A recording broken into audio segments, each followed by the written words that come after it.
So, syempre, pagising sa umaga, kailangan natin ayusin ang ating higaan. So, ayan po si Jed. Nag-ayos po ng kanyang higaan at tinutupi po ang kanyang kumot.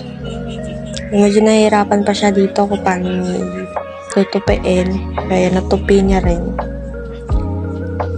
Ayan, inagis pa yung unan. Siyempre, hindi naman tayo pwedeng umalis ng bahay nang hindi natin naayos ang ating hinigaan dahil number 1 rule yun. Next naman niyang ginawa is inayos niya ang cortina. Ayan, tinali niya para pumasok ang sunlight sa kwarto. Ayan.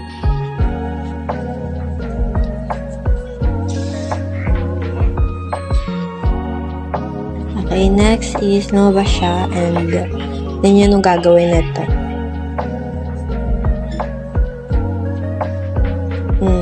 Ayun. Flex pate. Oh, sige yun. Okay, so next is pumunta siya dun sa ref nila para yan. Dito kumuha siya ng gatas. Hindi man lang kumuha ng baso.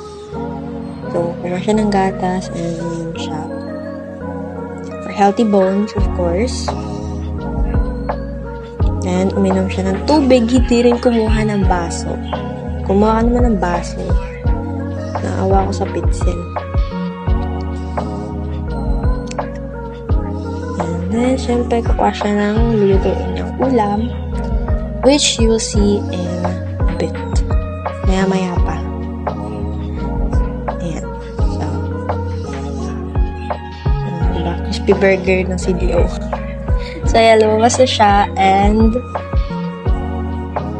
kalimutan ko na gagawin niya dito. Basta lumabas siya and ilalagay niya sa tubig yung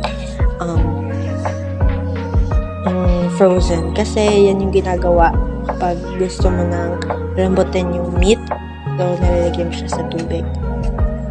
So, ayan. Lumitaw pa. Ayan.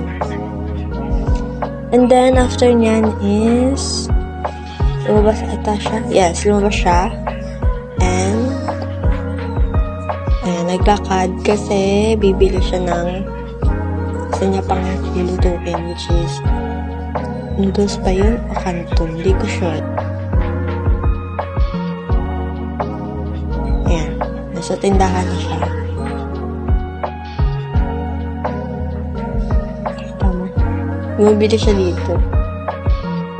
Ayan. So, ayan na yung noodles pala. Ayan na yung kanyang Lucky Me. Please sponsor us. The joke lang. So, yan. Pauwi na siya niyan.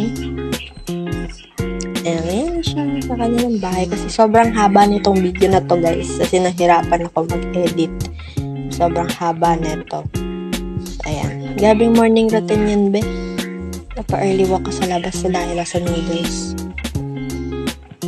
Ayan. So, yun na yung kanyang noodles. Noodles. Ayan. So, yun na yung ating chef. Hindi pa alam kung saan nilalagay yung noodles. Oh, ayan. Kala ko ba noodles lulutuin mo ba't may kawali? Ayan.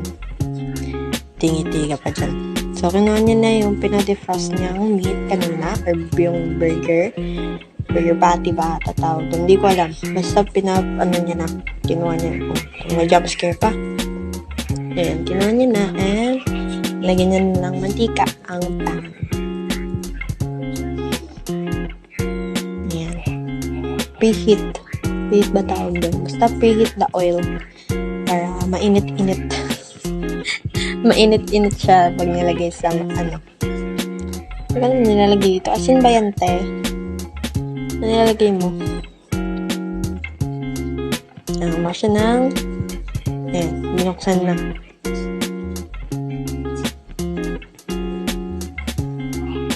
May pa jump scare pa si ate mo girl.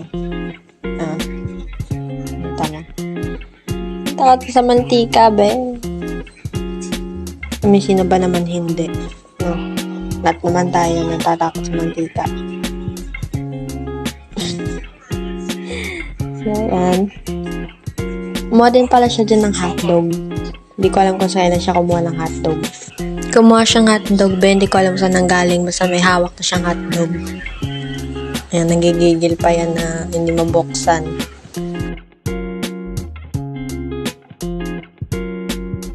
2,000 years later.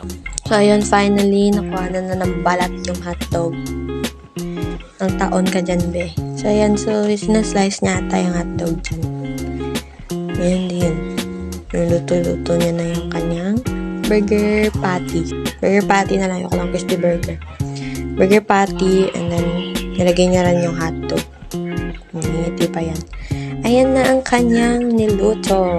Ayan, hotdog and burger patty.